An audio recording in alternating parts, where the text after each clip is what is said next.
There's no right or wrong when it comes to stop loss placement. And then obviously the next part, which is arguably the most important part, because this definitely determines your risk to reward, is our stop loss placement. And the standard stop loss placement with supply and demand is pretty much just right below the zone. I never recommend putting it on the exact price of the distal line, because price can come down here, and with spread, it can stop you out, right? So going back to this, so look at where these stop loss placements can be. They're never right at the zone. They're always just a little bit below. That is where I always put my stop loss, the standard stop loss. Now, if you look here, our stop loss would have looked something like this, right? Again, it's not right at the zone, because if that happened, we would have been stopped out here, at least with the spread.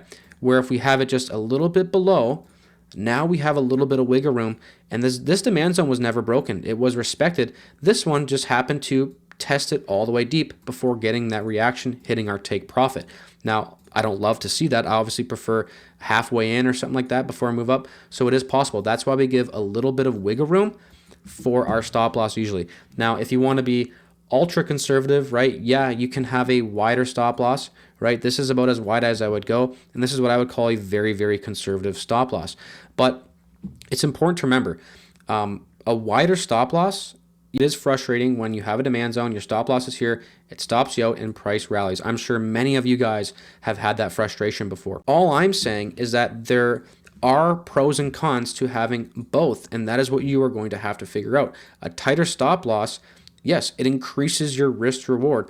However, it's also more likely your stop loss to get hit from normal market fluctuations, right? You're not giving it a lot of wiggle room with a super tight stop loss, right? So again, there's just pros and cons to everything. There's no right or wrong when it comes to stop loss placement. It is important that you back test this when you start to back test your supply and demand trading strategy, right? So when you start to back test, maybe you run a simulation trading session with a standard stop loss, a wide, and just see what works for you. And then you can decide which stop loss size you want, and then you'll pick that for the trades that you take. So that is the topic on the stop loss.